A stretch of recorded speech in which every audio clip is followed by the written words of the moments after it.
Before I start episode 55 of Talking Prisoner, I would like to issue a content warning for our viewers and listeners today. In today's conversation, we'll be delving into some potentially distressing topics relating to the experiences of individuals on death row.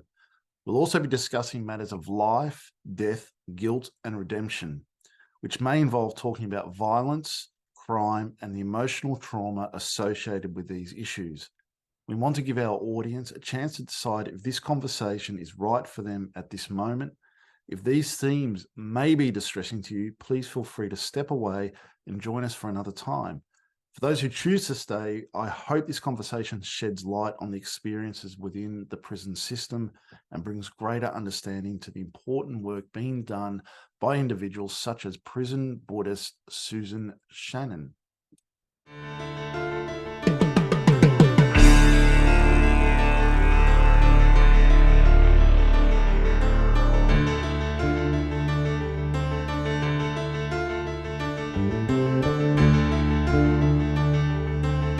Welcome to episode 55 of Talking Prisoner Part 2. Today we're peeling back another layer of the complex and often misunderstood world of the prison system.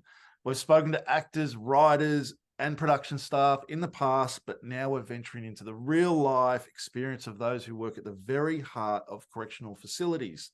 We're privileged to welcome Susan Shannon, an accomplished prison chaplain, to our show today. Susan's extensive career spans over 4 decades, but her most striking experience, and the one we'll delve into today, revolves around her time spent on death row, offering spiritual guidance, comfort, and a listening ear in an environment categorized by its finality. Susan has been a beacon of hope and compassion in the bleakest of situations. Her experiences are intense, often heart-wrenching, but they offer a critical perspective on the human elements within the severe world of incarceration. With Susan's first-hand accounts of life on death row, we hope to eliminate the profound narratives that exist within these high-stake environments. Welcome back for part 2. We ran out of time in part 1. Thank you so much. It's great to be back. It is. So much to talk about. Now, we trying to think where we left off. Now, I did come back to my running sheet. Now, on death row, I did listen to you on another podcast where we're talking about inmates on death row that have been shackled when they come to you and you're talking to them in the group environments and everything. But you did have a funny story about an officer that forgot to shackle an inmate. Can we talk? Yeah. Are you able to talk about that for my viewers and listeners? Sure. Yeah. It was definitely a moment. Yeah. So the way on this particular night, there was just going to be one inmate who was coming for our Buddhist services. So he was going to be put into what they call, I think, a treatment unit, which is basically a phone booth size cage. And he, I could hear him coming down the tier because the inmates are shackled, and he lived, I forget, up on one of the higher tiers.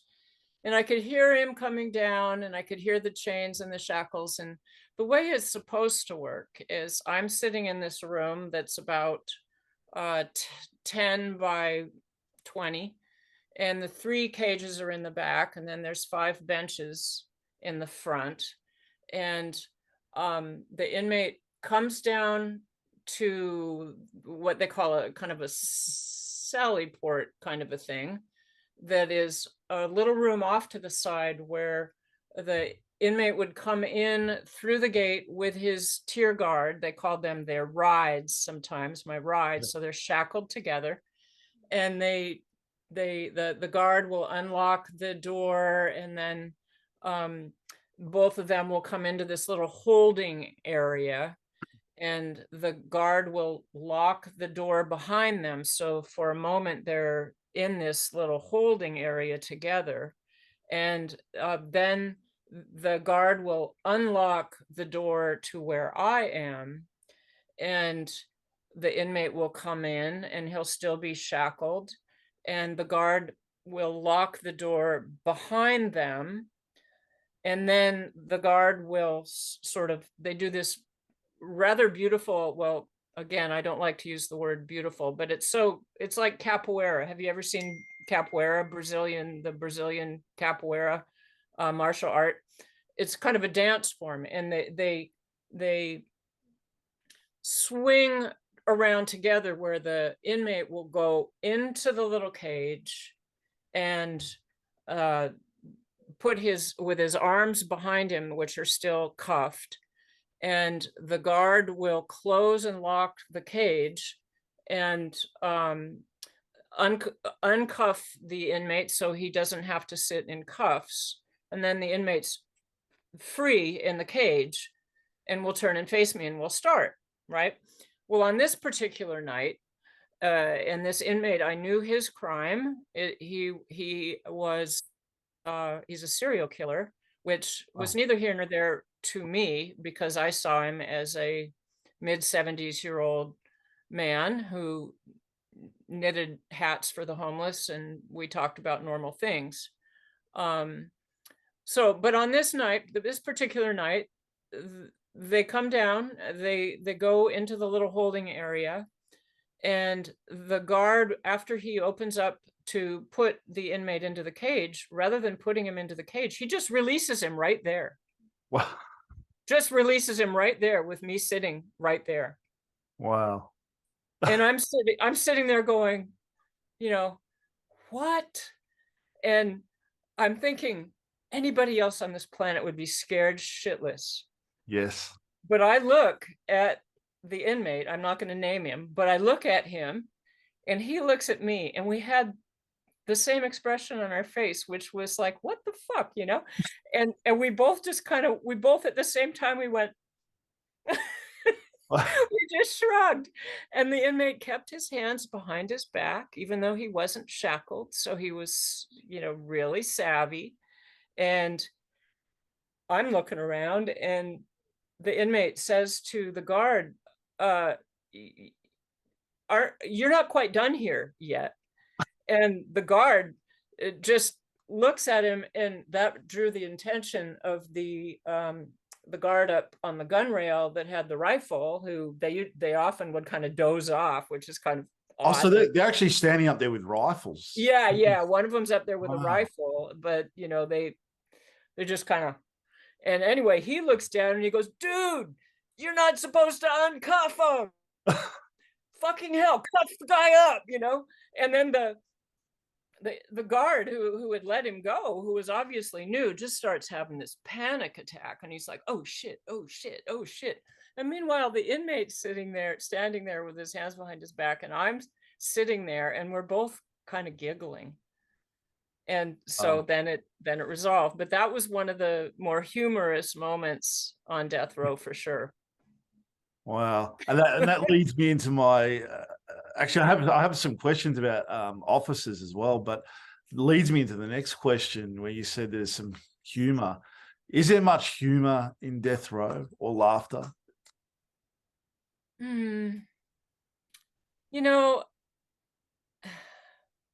If you were to walk into the cell block, depending on what time of the day, often when I walked in, it was a cacophony of sound. And you could tune in to guys yelling about sports, because everybody has a TV, and there might be somebody on the fourth tier who knows that somebody on the second tier is watching the same game, and they're hollering about the game. Yeah. Or somebody might be playing chess with somebody that's, way down on another tier. So there's all these discordant hollering conversations going on. Now and then there would be laughter, but in my groups, I like to keep Dharma fun. I feel like Buddhism can be very somber, and people mistake that the first noble truth of suffering is like the platform. It is the platform for all the Buddhist teachings, but he's not putting forth that we need to suffer every single minute. It's more like, here's how we get out of that. So we had fun. Yeah. We had fun. There were fun moments, there were definitely fun moments. During my one-on-ones with Jarvis, we always had fun. And that's something that you will hear if you listen to the Dear Governor podcast. Everybody who knows Jarvis talks about his laughter and his sense of humor. So yes, there were moments of laughter for sure. Yeah. Do the officers have a sort of different relationships with inmates on death row compared to inmates that are in general population? They're sort of Yeah. getting to know them a bit more because they're sort of working closely with the inmates on death row compared to the ones in general population. Yeah, I would say that there's definite differences just given the nature of the death row cell block, Yeah. because the inmates are mostly in their cells all the time, Yeah. with a few exceptions. Also, the corrections officers can transfer in and out, and they'll sometimes be put on a shift somewhere where they're not usually. Okay. Yeah. So, but there are also long-term relationships where a corrections officer will have known an inmate for decades. And Yeah. that's Wow. very profound. It even in my short years, which was barely 10 on death row, it works on your psyche just to know that these men have been condemned in this way, regardless of where you fall on the binary of innocence, guilty, men in green, men in blue. Whereas the general population in San Quentin was one of programming. So the corrections officers that were placed in and around the yard or the education building saw what I saw, the incredible openness of spirit and heart and yearning to learn and hunger for education. And so, yeah, it's very different. Yeah. Do you ever have officers that want to join you in what you're doing? Yeah. Oh, you do? Wow. Yeah. Yeah. They couldn't Yeah. officially, Yeah, of course. but some would linger for a while in the back of the classroom, or Yeah. in the events that I did in the chapel that were musical events, they loved to linger. Yeah. Wow. Because I mean, it must be a tough job being a prison officer. I mean, always being on alert, you know, Yeah. the whole time you're there. I mean, you're not sure. I mean, the prisons are a very volatile Yeah. environment. I mean, I could imagine you're just sort of on the Yeah. lookout all the time. If somebody's, All the time. yeah, All the time. The hypervigilance, which is the same with the inmates, so that the yeah, reality of the prison guards and the inmates is very much the same, of always looking over your shoulder. yeah. I don't know if you can answer this question because it's a bit of a hard one, but do you think inmates that, I mean, I think I said 2006 was the last execution at San Quentin, but do you think inmates sort of forget? I mean, they know they're on death row, but life becomes so sort of normal and it's been such a long time since there's been an execution. Do they sort of forget that they're on death row, that they're just sort of, this is life? Maybe I won't be executed, maybe I'll die of natural causes in jail, or I'll get clemency or an appeal. Mhm. Is there sort of that aspect of their life that they feel that they're just sort of sitting in prison now? It's been such a long time. Yeah, I think so. But the the issues of, or the topics of hope and death are very, it's a slippery slope to approach either of those in death row. Yeah, So I think I mentioned part one that when I was there, all but 18 still had active appeals. yeah, So that would lead to some hope.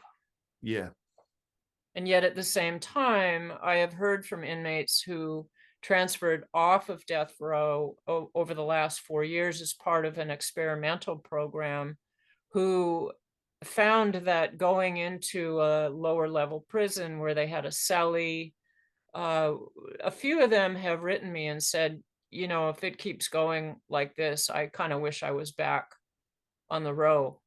Really? Yeah, because there they had a single cell. It was very routine. It was Oh, an aging population, so it was becoming, there were a lot of men that were let's say over 65, maybe even over 70. wow. So So they prefer to be back there than the general population. a few, yeah, Wow. And yeah, what would be an example of someone getting off death row? Like, why would they, due to an appeal or there's new evidence in a case? Is exactly. okay. Yeah. Yep. Or finding that the evidence they had was not sufficient to Okay. hold the inmate and that a retrial was necessary, which is Right. a case of two people now are off death row that were formative in my Buddhist program. Wow. And now they're gone to general population. And then is there another chance that they will leave prison or that they'll be there for life? Yeah, I think sadly, because California still probably is going broke, you know, that's kind of the bottom line is, at least from what I can see, is that along with the incredible amount of support on the West Coast, especially for recognizing the impact of adverse childhood experiences on brain development, recognizing the all of the neuroscience around the adolescent brain not being able to cognate consequences until around the mid 20s. So sentencing has been very much in flux, sentencing Yeah. protocols. So I think so. Yeah. Who would have thought 8 years ago that these two guys would be off death row? Mm-mm. Yeah. Wow. Amazing. Yep. Now this question I'm going to ask you, it's probably a bit of a personal question, and please, if you don't want to answer it, no problem at all. But has an inmate ever asked you that, is facing death, like on death row, would like you at the, to be at the execution? Well, not directly. I would be at any of their executions if they Would? wanted me Okay. to. I would, and they all know that, I'm pretty sure. I mentioned that Okay. I'm here for the duration for you guys, and since I moved away, I'm in touch with so many of them, and so, I get the benefit, the blessing of some of their most inner um fears and hopes. But there was only one in my group of 65 that had lost his appeal, Okay. and uh that was a moment because he wanted to see me, and I went self run. I think I mentioned this to you, and he showed me the letter that said that his um appeals were gone, were exhausted, and that Yeah. he would be put in line for execution. And yeah, that would be rough. Yeah. Yeah. Well, I mean, to be sitting there to watch that, I mean, I couldn't imagine it. Um, No. but the fact that you will, and you're there for them and happy to do that. I mean, that's a huge thing. Would there be a whole protocol behind that for you to be? Yeah. Yeah. Okay. Wow. Yeah, there would be. Uh-huh. Wow. Yeah, I know. There was a lot of thought that I have had about how my life might change after that. Yeah. That I was actually going to ask you that. Yeah. Yeah, if that should happen. Yeah. Wow. Mm-hmm. Wow. Amazing. Now I want to get onto the topic, and I don't want to too much on it, but COVID-19 obviously changed the world and changed everything. Some good things come out of it, but a lot of bad things. I just want to read something from Albert Rue L. Jones, Yeah. you know. Um, So this was during COVID. Now this is I think this is from, he's got a website, I think. Yes, indeed. How does an inmate have a website? I'm curious. A bunch of them do. Yeah. Outside people put it together for them. Right. Okay. Yeah. Uh-huh. Because I mean, some have even got Facebook pages and Yeah. all sorts of things, but that's definitely not an inmate, logging on to a computer inside and setting up a Facebook page, is it? No. Well, not legally. And, yeah.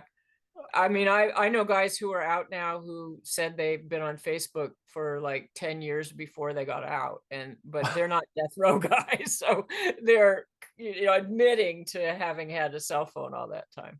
Wow. Yeah, because Yeah, it's crazy. there's a whole big thing I've read in the media over here that, there's so many women sending letters to inmates in prison and Yeah. getting married and they Oh, yeah. yeah.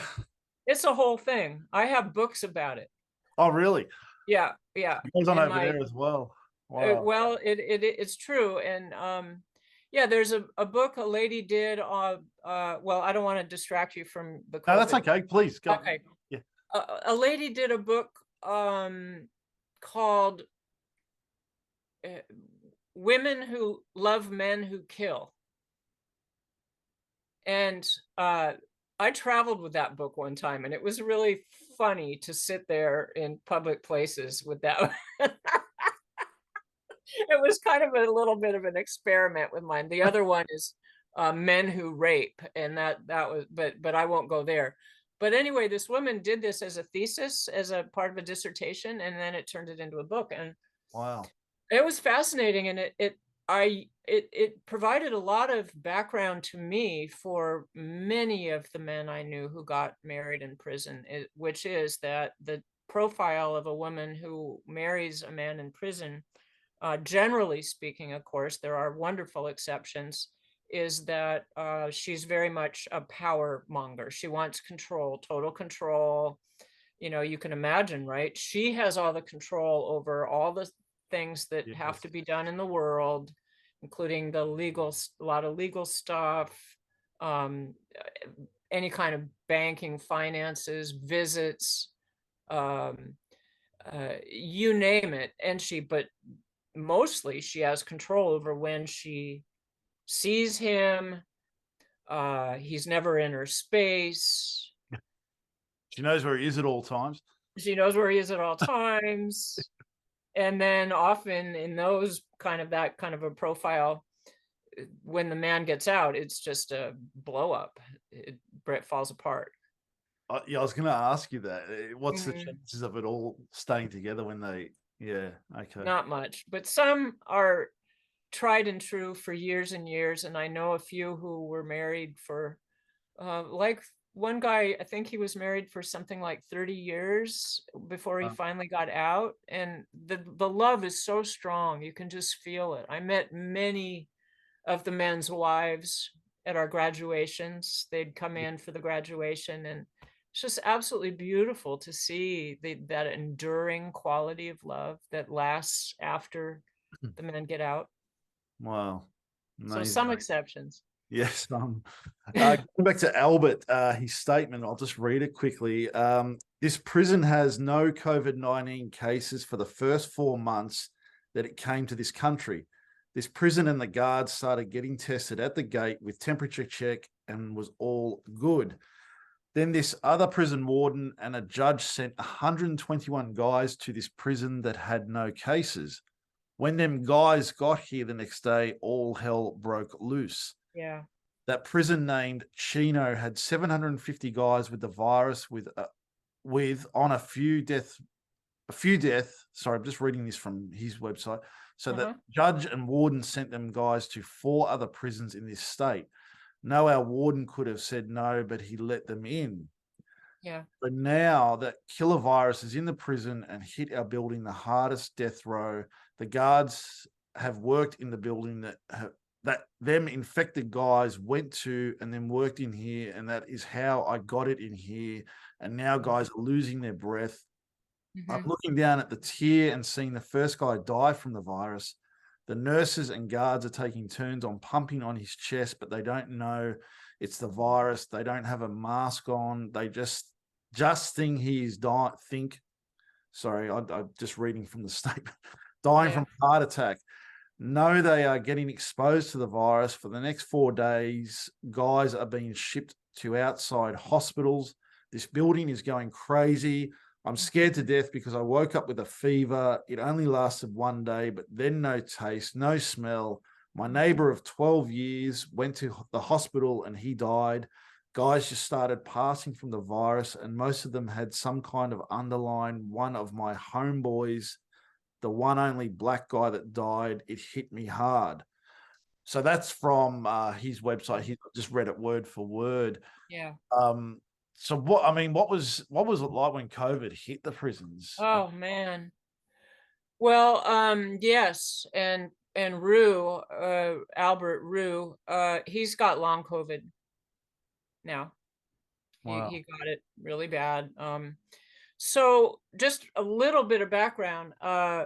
My time in California ended in September of 2019. Okay. And I felt very much like I was leaving too early. But this opportunity in the prison work was not, the prison had become so violent because of a yard change that I wasn't able to go in very much. So there were months where I was making like $700, and I wasn't going to give up my prison work and get a full-time job. So anyway, I went to San Quentin in January of 2020, and having been in the cell blocks, knowing that when COVID hit, it was going to be a wildfire. When I got home from San Quentin, COVID was, the momentum was growing. March, everything shut down. I held my breath. And then finally in May, these transfers happened. There's an article you'll find that I wrote called The Men in San Quentin Are Bodhisattvas. And it's all about this. Yes, what Ruth said is right. There was that transfer, and 28 men died.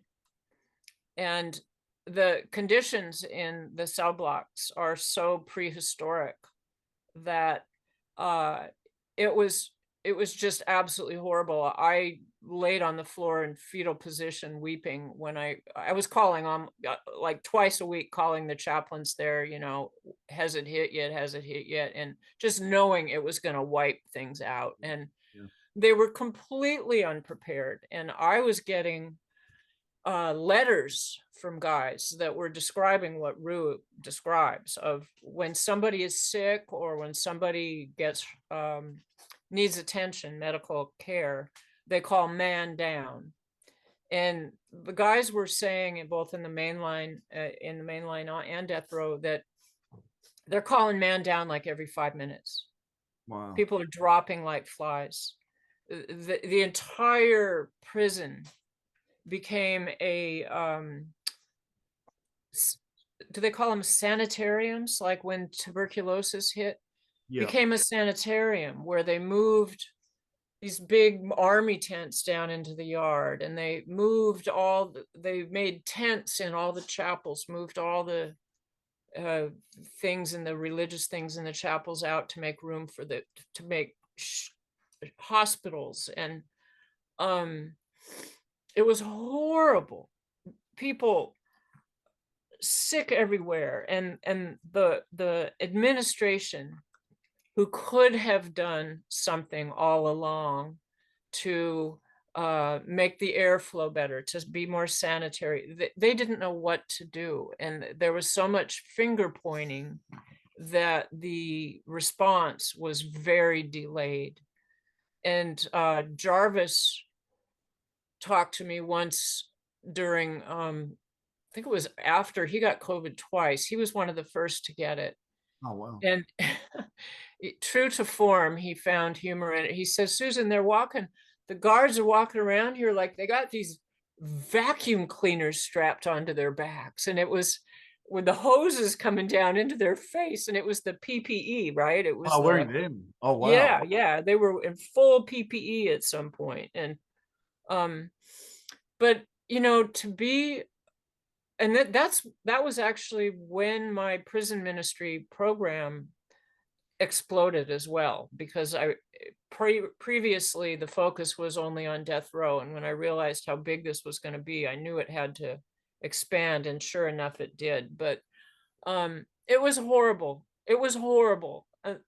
And on the main line, guys who had gotten parole dates but had to wait out their 120 days, which is standard, many of them got offers to be released early to Ah, a yeah. hotel that had been contracted by the CDCR if they signed a paper saying um, they would not sue San Quentin. Right. And they did. A few of them did. And many of them called me right away from the hotel. They got my number from one of the organizations I worked with, and they called me. Oh, wow. Oh my gosh, the horror stories of just absolute terror. And the thing that I wrote the article about, though, was that, and this is a true testament to the community that we had created in San Quentin, there was no violence. Wow. The inmates took care of each other. One of them, there's a story he wrote for me for one of my workbooks about, he saw what needed to happen. He saw that guys um, who needed medical care were not getting put in their wheelchairs. He saw that water was not being brought in. Nobody wanted to clean the bathrooms because there was such a fear of germs. And this inmate, he volunteered to do all those things. He cleaned the bathrooms, he filled up those big igloos with water, he transported people, and it was a leveling field for in many cases for the guards and the inmates. They were all in it together. Yeah. It was horrible. And then one of the guards, one of the corrections officers who was so well liked, he died. Oh, wow. Yeah, and that was a really big deal. And his family did I think they filed From COVID or yeah, of COVID. COVID? Wow. Yeah, and his family filed a wrongful death suit. And there's all kinds of lawsuits now that are Oh, wow. but it fractured.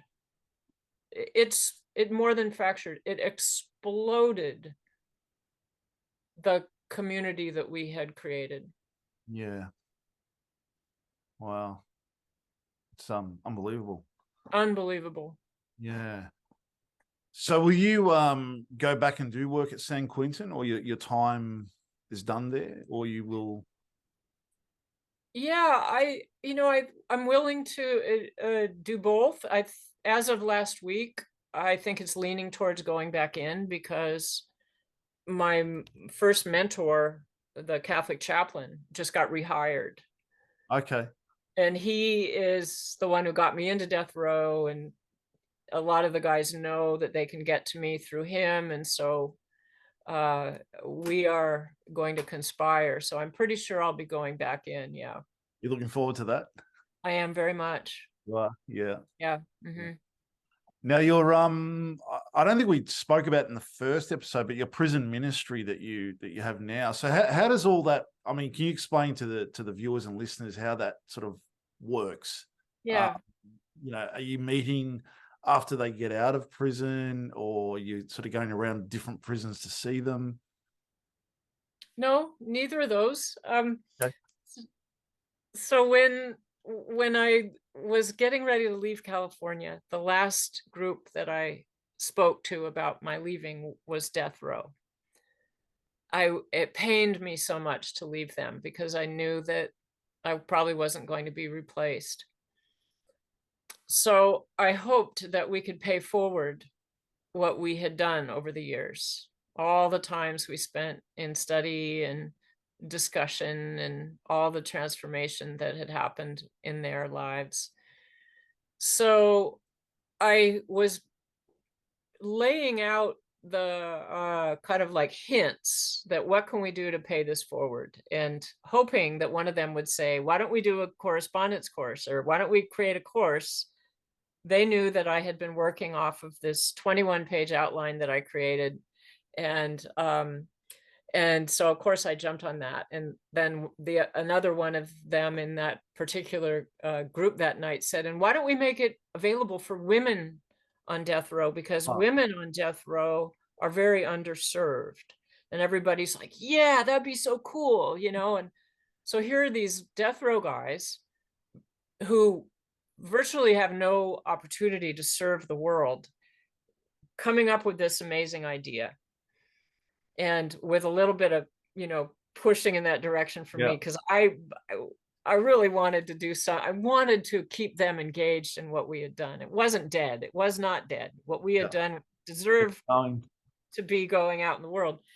So out of those 65 guys, I got 8 of them who agreed to sort of test run the program, and I would write the program. I would write it just like I did with all the lessons I did over the years that I go into death row. I always had a agenda, a topic, and I'd create questions that were integration questions, just like the discussion questions I'd ask them. And I'd write these lessons and I'd send them to my 8 guys, and they'd say, well, nobody's going to answer that, or do we need to answer these things could be incriminating, and why don't we make them, instead of mandatory, they can contemplate these questions, or this is really good, but so I was sending them piecemeal into San Quentin. By then I was up here, and I was really hurrying because COVID had hit by then, and I was thinking, my God, yeah, what can transform a person's heart the quickest? I completely threw out my first table of contents and went to the meat of, if you're going to die tomorrow, what's important to bring you to a platform or a place where hopefully the next life will be, mo better, more, more yeah, peaceful, more ease, less in negative karma, all that stuff, more healing. So these guys, they'd send me these beautiful, wonderful answers and things like that. And then because COVID ravaged San Quentin, there were a lot of transfers out of San Quentin. And so my program went from, well, by then it had gone into a little bit of the main line. And so the little bit of the main line that had the little bit of lessons I was creating, which were just loose sheets of paper at that point in time, drafts, really big drafts, were finding their way into other prisons. And then there began to be more requests for them, and then more. And then an organization in the middle of the United States put out a picture of my first workbook, which hadn't even been bound yet. And all of a sudden, overnight, my mailbox was filled with, every day, with requests for it. So I definitely, we had hit a need. And within these few short years, it's in prisons in every state in the United States.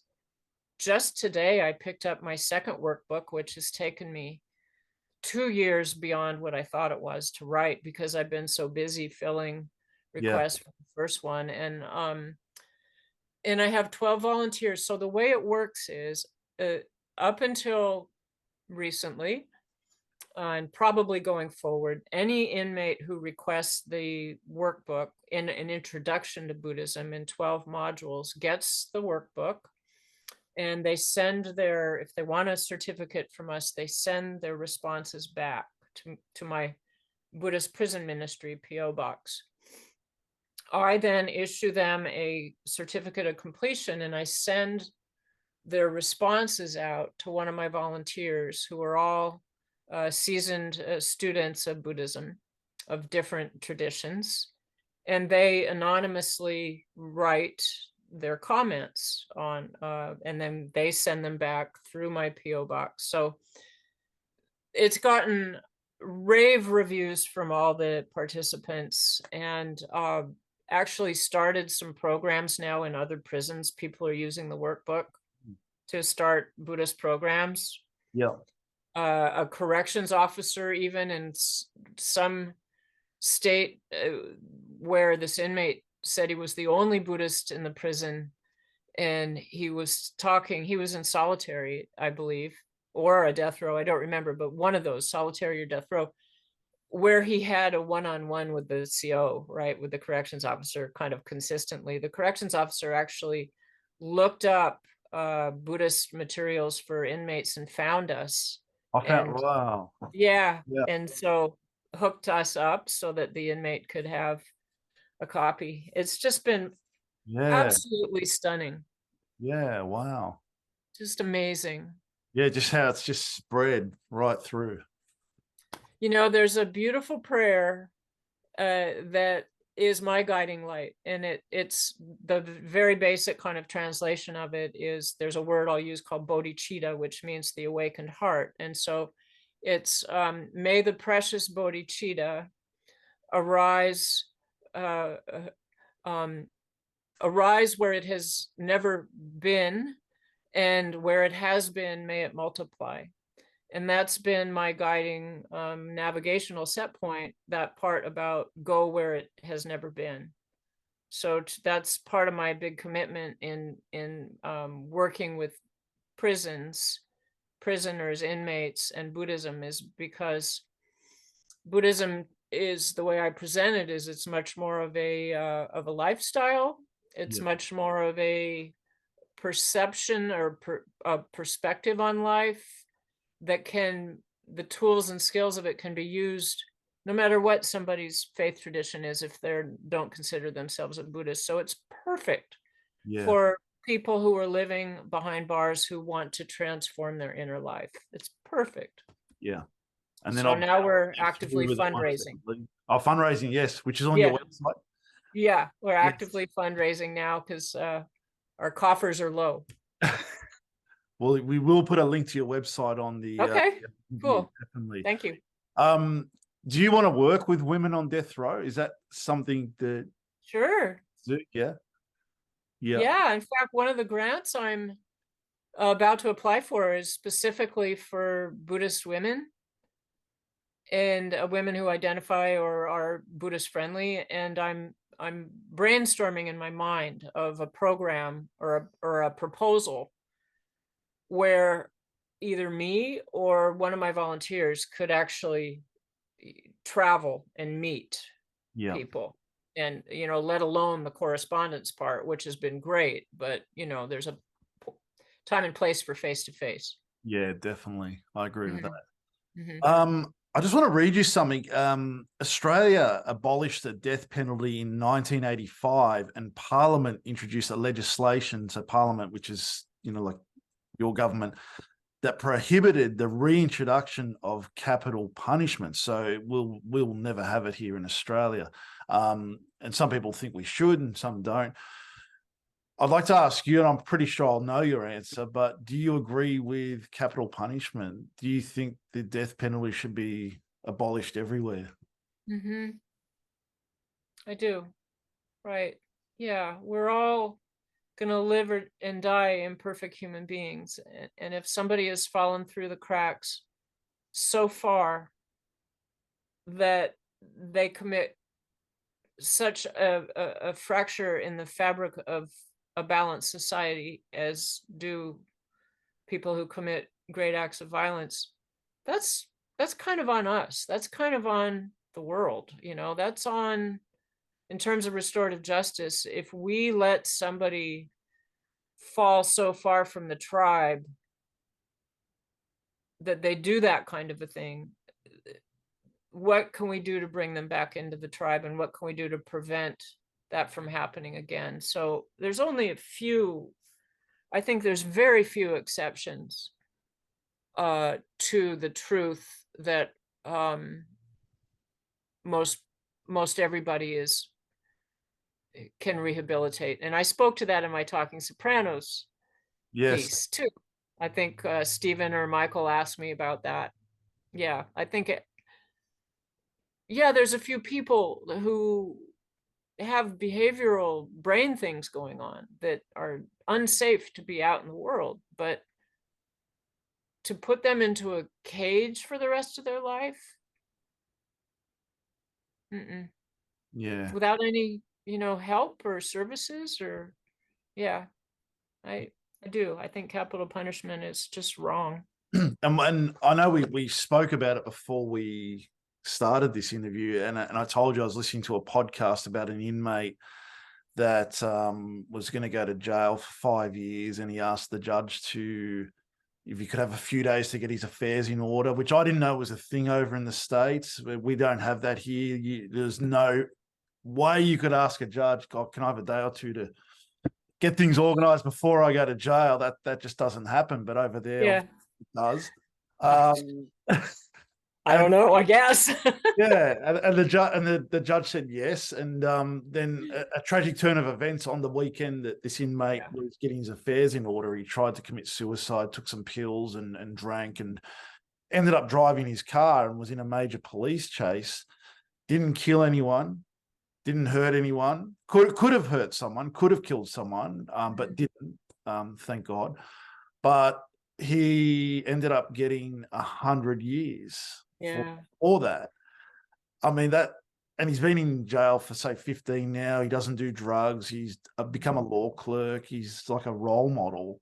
But in Florida, there's no parole system as such. I mean, what do you think about those type of sentences? I mean, 100 years. I mean, that's a long time. I mean, he's done 15 or so. I mean, It's ridiculous. I don't know what it costs. It would be easy enough to find out what it costs to keep an inmate in Florida prisons for a year. But in California, anyway, I think it's upwards around $100,000 a year now. Yeah, it's the same here as well. Is it? So Yeah. what? And let alone that's 100 years is likely not going to happen. But I was talking with some of my Tibetan friends when I very first started this prison work, and they were a little bit afraid. I had to appease them that it was safe and that it was about, more like Milarepa, transformation. And after listening to me talk a little bit, one of them said, it's crazy. This country, United States, crazy. In Nepal, if somebody kills somebody, it's easy to kill people. Yeah. People are very fragile. They might be taken away from society for 4 years. Yeah. And then they come back and they don't have to, the tail doesn't wag the dog for the rest of their life, Yeah. So yeah, exorbitant sentences, it's fear. The bigger picture is fear and control. Yeah. Wow. If you could change I'm going to put you on the spot. If you could change one thing about the prison system, what would you change? And does not having a prison system count? I mean, that's Well, okay, I'll answer. So if I could change one thing about the prison system. So that's such a complicated question. it is. I do ask. Yeah. Well, because I mean, a lot of the laws and things are shaped by politicians and things. Yeah. And I mean, some politicians, Yeah. they don't know how I've spoken to some officers, not on record, but said that there's politicians that make these laws and rules, and they've just got no idea on how They have no idea. Right. Real world. Yeah. Well, I don't know if you're aware of what Gavin Newsom's vision is for San Quentin now. It's the Norway model of prison that is built on creating relationships and giving people who have committed harm more of a humane place to live, meaning they're still in a prison, but they have more like a dorm room, and they have access to programming and rehabilitation, all kinds of rehabilitative classes and education. Yeah. I would do that. I think he's on the right track. with that, although there are some inmates at San Quentin who are saying, we don't need a new paint job and microwaves. We need shorter sentences. But I think that could lead to shorter sentences. But there's a piece, right? When you ask the question, my mind goes right away out of the question to schools, to really stopping, eliminating the school to prison pipeline.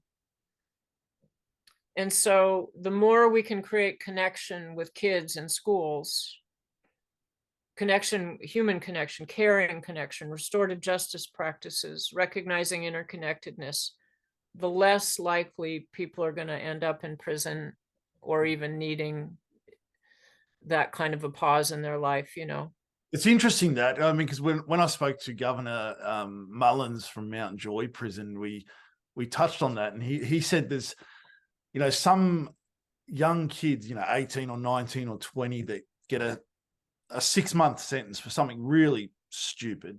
Yeah. Shouldn't have gone in, but they go into prison and then they're mixing with these like real hardened inmates. And then they think, oh wow, like, you're my idol.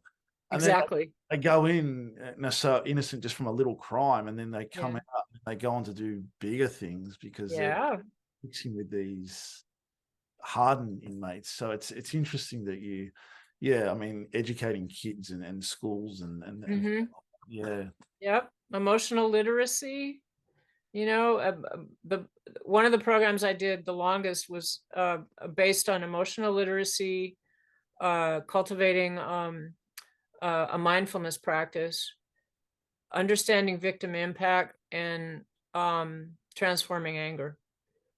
And those 4 things are the pillars of what this incredible transformative program offered. And I think they have like a 1% recidivism rate with probably 800 people released now, which is pretty great. But everybody that I worked with in that prison, in that program, which was upwards around 1,000 guys, said, if only I would have had this in school. When I was in school, I would have never ended up in prison. Well, coincidentally, to many of my years in prison, I was doing that work with middle school kids. okay. Pretty much that same work. Wow. And do you think a middle school kid is going to value that? No. But when I would take them to a restorative justice youth court and they would see restorative justice practices and they would get an opportunity to sit on a compassionate, listening, witnessing jury of peers and hear what the kid goes home to at night or doesn't go home to at night, and why they stole the bottle of booze or why they graffitied the wall. And rather than say that kid is a bad kid, but say, okay, well, let's find him, let's plug him into an after-school program. Let's let them do community service since they love animals at the Humane Society, and to find things that, boost the kid up. And this is exactly the mirror of what a lot of the programs were in San Quentin: emotional literacy and restorative justice. So this Norway model, I'll just close on this topic with this memory I have, which is the founder of the Guiding Rage into Power program went to Norway and was given a tour of one of these prisons that's a different model. And he said, after a day of walking around with the warden and looking and seeing, and, he said, wow, I see your guards, but none of them have weapons. Oh, wow. They don't even have billy clubs. And they said, yeah, we feel like our best. And sorry, just a billy club. So for people in Australia, what is that, a baton? A bat. Yeah, like a bat, like a wooden bat. He said they don't even have billy clubs. And the warden or whoever it was said, well, we believe our best tool of intervention is creating relationship. Yeah, wow. And it works, obviously, there. Yeah, it works. So that would be the long answer, and the short answer to your difficult question. I'm going to ask you what you think of this. Just actually this morning, dropping my daughter off at school, I listened to Talkback Radio, and in Melbourne, where I live, Corrections Victoria, introducing something where they're going to give a teddy bear to inmates. Oh, Just to help with different things in their life. What do you think about that? There's a big uproar about it. There was a lot of people ringing in saying, what the hell do they need a teddy bear for? They're there for, to pay for their crime, and we're giving them teddy bears. So yeah. what do you think about that? Well, yeah, that's probably a mixed bag, for sure. But when you were telling me that, I memories rushed to the forefront of inmates walking around the yard, like the mainline guys who could walk the yard, with lizards that that they'd found on the yard and they'd made friends with and they'd had for years. Or guys on death row telling me about relationships they had with flies, where they would actually interact with the flies in their cell. And Really? and I think anything that can promote caring is useful, because if an inmate can feel like they care for something, it lights up different parts of the brain, for one thing. Yeah. And it creates a different tonality of being. And, a teddy bear is a symbol of comfort. Yeah. So some inmates might just throw it or flush it down the toilet, or use it to stash drugs in and throw it. That was the other question. Yeah. What are they going to stash in the teddy bear? Yeah. My gosh. I mean, there is so much creativity, and there's a story I could tell you around this too. Yeah. In how things are transported, or hid, I saw a lot, and so it's all over the map, but I think the gesture and the intention behind the gesture is very sweet. Yeah. Okay. Thought I'd ask. It's funny you talk about creativity. There was a story going back to the old prisons in the sort of 60s and 70s here in Australia. There was an inmate that they used to be, they were in solitary confinement. It was like a cell that with nothing at all, and just darkness, and they could be held there for days and days. But the one thing that got this inmate, I'm trying to remember his name, but he said what he did was he'd rip a button off his shirt, throw it up in the air, and then try and find that button in the cell. Yeah. That was how he passed time in solitary confinement. I mean, that was his creativity to get through it. It's amazing the things that people come up with. Yeah. On the one side is weapons. Yeah. Like how they can make weapons out of paper, or, like a certain kind of toilet paper is used in prisons because it can't be paper mache very well into this kind of thing. Yeah.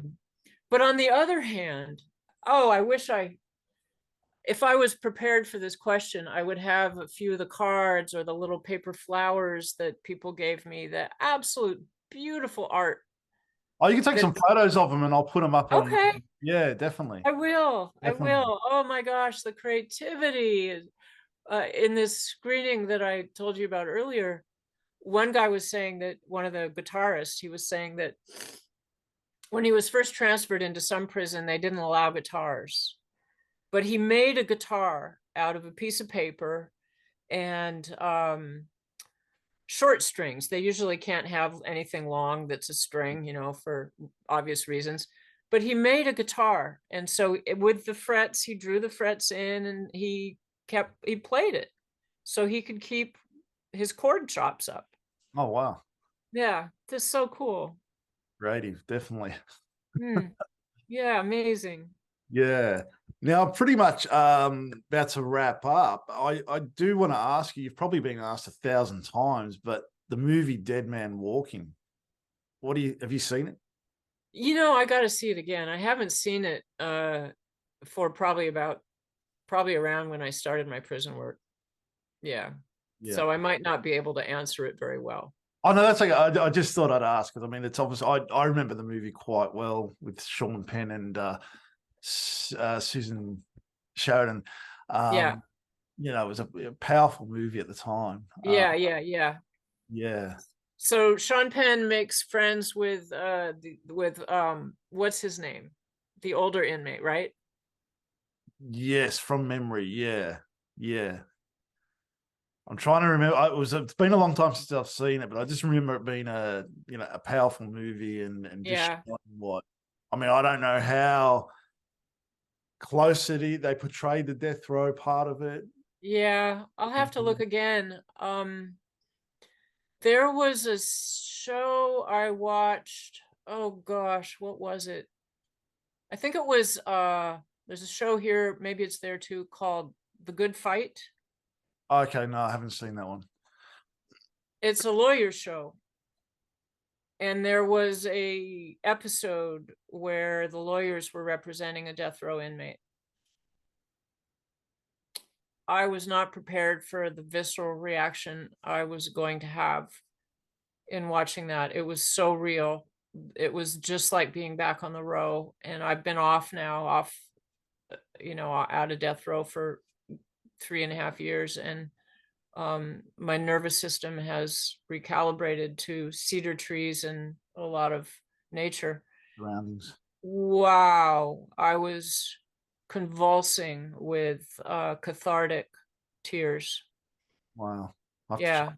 Is it a TV show or a movie? Yeah, it's a series. I don't know if I think it's Netflix. But the shows that really gave me game was The Sopranos and The Wire. Yeah. Both of those, along with this one documentary that I watched probably 8 times called Crips and Bloods, Made in America, Crips and Bloods. Those two series, and then that documentary just Wow. really educated me because I needed to get into the mentality of the the human who can go shoot up a funeral Yeah. and then go have hamburgers. I needed to get into that understanding in order to be able to have a non-judgmental presence and understand what it is that can create that kind of a mind, Yeah. as well as rehabilitate that kind of a mind heart. So those three were what really helped me. Wow. Very interesting. Now, before we wrap up, is there anything you'd like to add to what we've talked about, or I know I can go on. So Yeah, I know. There's a story I hope you have read on my website called Friendship Among the Trees on Death Row. Please, I can tell you about it, but that's a beautiful story about finding connection on death row, creativity. It's an absolutely stunning story, and I'm so glad I could write it. And I'm blessed that it happened. But the one thing that I would like to speak to your listening audience is that the element that keeps me involved with working with inmates is the bigger picture of the transformation of our human spirit, our human soul, that awakened heart. And I feel that now more than ever, with all the challenges that we're looking at that we're facing as human beings, it's important that we learn and practice and commit to raising our individual and as well our collective vibration, kind of our inner vibration, if you will. And that is what I saw in my work in the prison. Is I saw that inmates were doing that with such commitment and support from each other, with all the right skills and tools, and we actually created a really quite beautiful community there before COVID. yeah, And so if that can happen behind the walls with so much oppression, to me, there's no excuse for us out here living with so-called freedoms and privilege. And I say that with full honoring of all of the pain and suffering that is ongoing with many and most of the victims of violent crimes. So even though I can get very effusive and animated, there's such a gravity of and a trail of pain and tears. And back to your question now of what would you like to change within the prison system? One major thing I would love to change is more support for victims of violent crimes in bereavement care, in grief and loss, in being able to understand more about the process of grief and loss so that they can get beyond it, integrated into their life. People will never get beyond the loss of a loved one. You know, it's like wire that grows into a tree trunk. Yeah. But you can learn to live again, and you can learn to love again, and you can even learn to forgive again. And I saw this in the work that I did with inmates when I went to hearings where victims were present and spoke. I saw that that is sadly not offered to the victims. And a big reason it's not offered to the victims is to perpetuate this fear and control over good and bad. Put them away in prison and you'll be safe. So victims need help too. And I really wanted to say that. No, thank you. That was amazing to listen to that. Definitely. I can't thank you enough for coming on. It's been an absolute honor, and just to get the perspective from the work that you do and the people that you've met and helped and your life. It's just been an absolute honor to have you on. I really appreciate it. I really you. Yeah. It's been one of my most fun, favorite interviews. I look forward to seeing how it comes out. Much appreciate that. I'm going to wrap up. That was episode 55 of Talking Prisoner. Thank you so much for watching. Please like and subscribe to our YouTube channel, Talking Prisoner, and please share this interview everywhere you can, all over social media. And please also follow us on social media, on our Facebook page, Twitter, TikTok, Instagram. We are everywhere. And this episode will also be available across all the podcast platforms, including Spotify, Apple, iHeartRadio, and wherever you get your podcasts from. And please go to Susan's website, which is chaplainoftheheart.com. Yeah, but more specifically, BuddhistPrisonMinistry.com. .com as well. I have two websites. So 2 websites. We'll put all the links up and you can see all the amazing work that Susan is doing, and reach out to Susan if you'd like as well. Yeah. And that is it. Thank you so much for watching. I used to give her roses. I wish I could again. But that was on the outside,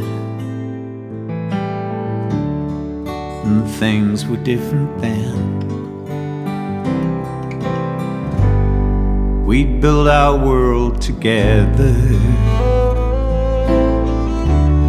sharing all the love we'd known, till I had to face the nightmare, waking up alone. On the inside the sun still shines, and the rain falls down, but the sun and rain are prisoners too when morning comes around.